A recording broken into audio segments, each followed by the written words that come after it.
Yes, this is Soy Kripa from English Department Assistant Professor Vistas. So this session is continuing the same first unit in Romantic Age paper.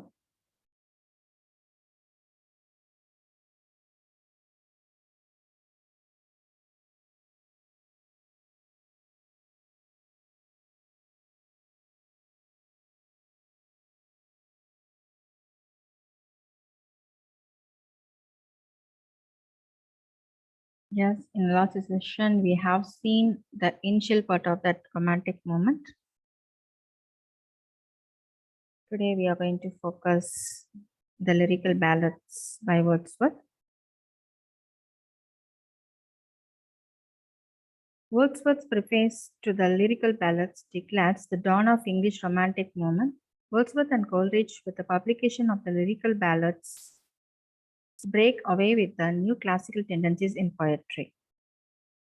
As the reading people are not familiar with this new type of poetry, Wordsworth puts forward a preface to this book. In this preface, he tells us about the form and contents of this new type of poetry. Wordsworth, in the beginning, states the necessity of bringing about a revolution in the realm of poetry as the Augustan poetry has become glitch. He painfully notices that the 18th century poets have separated poetry from the grasp of common people. He resolves to liberate this poetry from the shackles of so-called classical doctrines. He, in collaboration with his friend Coleridge, begins to write poems for the people of all classes. Wordsworth thinks that the language of the Augustan poetry is highly artificial and sophisticated. That's why he suggests a new language for romantic poetry. This is why he suggests a new language for romantic poetry. This attempt chiefly deals with Wordsworth's view of poetry. Wordsworth thinks that poetry is a spontaneous overflow of powerful feelings. To him, the intensity of feeling is more important than the form. To make poetry lifelike, he wants to use the language of common people as the common people expresses their feeling unfeignedly. But he tells about a selection because common people use gross and unrefined language. So he will purify the language of rustic people until it is ready for use. Wordsworth seems to contradict his own views as he prefers a selection to the original language spoken by the rustic people. T.S. Eliot, in his use, the use of poetry and the use of criticism, objects to Wordsworth's view. Eliot tells that a poet should not imitate the language of a particular class because he ought to have a language of his own. Eliot's view gains ground as Wordsworth in his later poems fails to use a prescribed language. His diction is, in fact, peculiar to him. But Wordsworth's definitions of poetry and the poet are unique. He maintains that poetry is a more philosophical than any other branch of knowledge. He likes the poet to a prophet who is endowed with a greater knowledge of life and nature. The neoclassical poets consider the province of poetry to be the world of fictions. But for Wordsworth, the province of poetry is the world of truth, not a void of make-believe. Wordsworth, like Samuel Johnson, believes that only the manifestations of general truth can please all people. That's why he rejects the hackneyed poetical style of the Augustan period. Wordsworth differs with the neoclassical writers in his belief about the process of poetry. The neoclassical writers think that the poet's mind is a sensitive but passive recorder of a natural phenomenon. But Wordsworth strongly opposes its view and thinks that the mind of the poet is never a passive recorder. In his view, the poet's mind oft creates the external world which he perceives. The external world is thus, in some degree, the very creation of human mind. Wordsworth seems to establish the fact that poet's mind and the external nature are both interlinked and interdependent. Wordsworth, unlike the classicist, cannot separate the mind which suffers from the mind which composes. Wordsworth points out that the common characteristics of both poetry and science, but he places poetry over science for the fact that the large part of poetry is based on imagination. He beautifully discovers that science only appeals to intellect while poetry appeals to heart. For this, the pleasures of science are shared by a few while the pleasures of poetry are open to all. Again, the truth of science is subject to the change while poetry does not suffer from such threat. Wordsworth breaks with the classical theory of poetry when he advocates for the intensity of emotion. To him, the reason is not at all important. This is a subjective view. It cannot be said that Wordsworth is absolutely right in this theory of poetry. But it must be recognized that his views are innovative and creative. His rejections of classical doctrines leads to the creation of a new type of poetry which prefers emotions to reason. As a result, a group of talented poets has emerged in the province of English poetry. At the same time, he has contributed to the field of literary criticism. If Blake is considered to be the precursor of a romantic poetry, Wordsworth and Coleridge are the two early exponents of romantic poetry. And it is wise of Wordsworth to form a ground for this new poetry through the preface to the lyrical ballads. A rebellion against the Enlightenment and its emphasis on logic, politics, the church, and the Romantic movement focused on individualism, emotions, nature, and in the promotion of these concepts broke many social conventions. Romantics viewed society and its constraints as the true male factors of their time and had a passion for what is natural, whether it is an emotion, a person's identity, or environment around them. Due to their aversion to the structure that the society enforced, two of the major players in the Romantic movement, William Wordsworth and Samuel Coleridge, decided to go something different. At the time, literature was written about kings, queens, and nobles, and in a more advanced language that would be understood by much of the lower classes. In an attempt to inspire support of their values and widen the scope of individuals with access of literature, Wordsworth and Coleridge put together a collection of poems that were written in a language and with subject matter that reached commoners. Their collection, titled The Lyrical Ballads, not only exemplified the beliefs of Romanticism but was also one of the first steps towards contemporary poetry. The first edition of Lyrical Ballads, published anonymously in 1798, was followed by another publication with added poems and a significant preface 2 years later in 1800. The reason that Wordsworth states for adding the preface is that he felt the need to explain why, to an experienced reader of poetry, it may seem that he was not doing his duty as a writer. He felt a need to explain why the poems published in lyrical ballads were written so differently than traditional poetry. James Chandler from the University of Chicago explains Wordsworth's reasoning by using Shakespeare's King Lear as an example.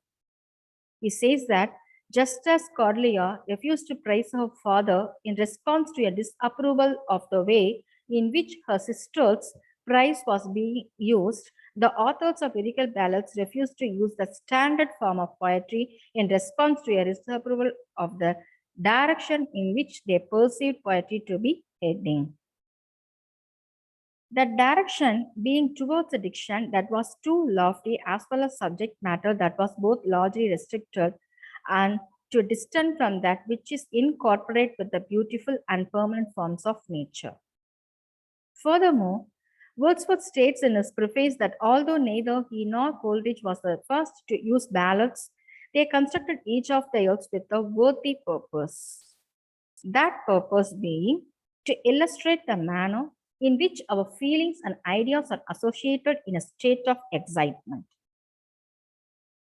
or more specifically, to follow the fluxes and refluxes of the mind when agitated by the great and simple affections of our nature. As presented, the embracement of nature is a major component of Romanticism. During a time of significant industrialization and a societal move towards city life, the Romantics rediscovered the power and the beauty in nature and held on to it desperately. For some, it even replaced religion, for they believed that anything to which God was given credit was actually a result of nature. For Wordsworth, nature became something of a source for answers, although the answers that it provided were less an articulated response and more of a transformation into the sublime. Two of the most well-known poems in lyrical ballads are Wordsworth, Tinton Abbey, and Coleridge, The Rime of the Ancient Mariner. Both of these poems perfectly illustrate the values and messages of both the Romantic movement and the lyrical ballads. Tinton Abbey. Wordsworth discusses the way in which humankind changes over time and how the way that we perceive the world is altered post-youth. His vehicle for this discussion is a description of his return to the area around Tinton Abbey.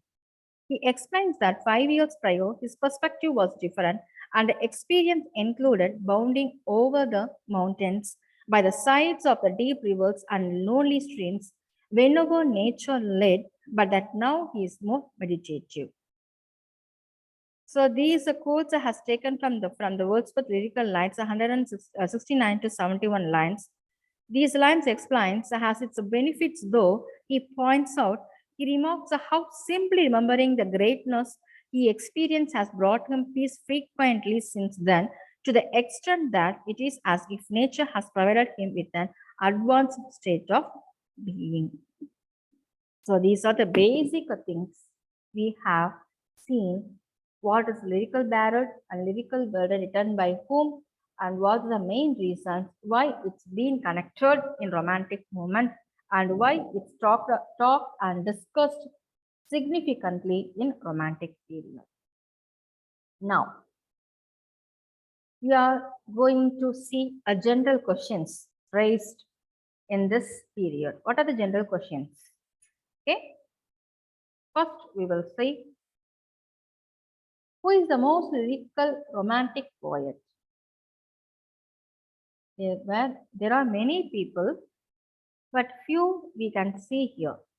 Samuel Taylor Coleridge, Percy Bysshe Shelley, Robert Burns, Alexander Pushkin, John Keats, Victor Hugo, Lord Byron, William Wordsworth. Okay, so they were the famous romantic poets of the romantic moment.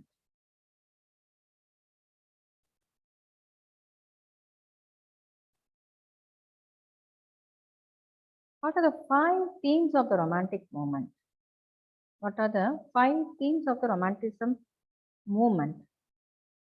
Here, there were many themes used in that period, but particularly very common, the romantic theme, all romantic poets used a majority of the themes are mentioned here.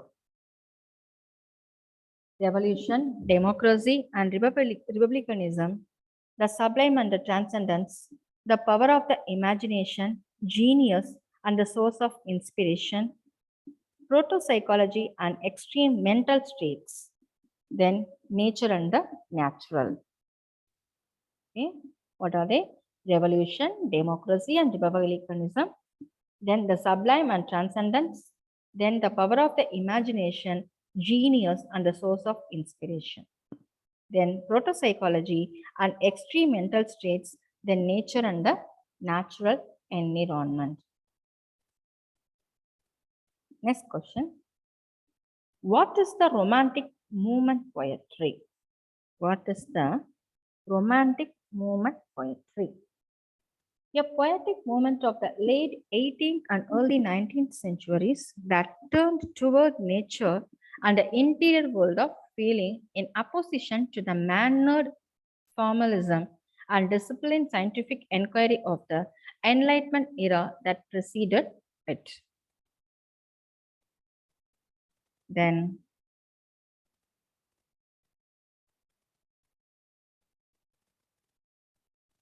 how does Wordsworth show Romanticism?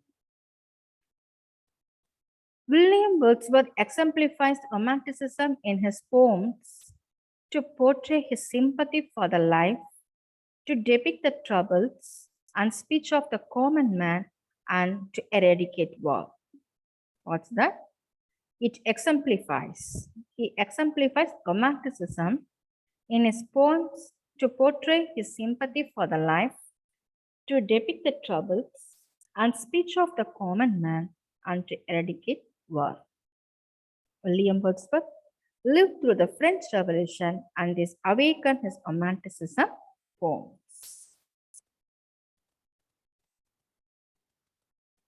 Then, what characteristics embodied the Romantic movement?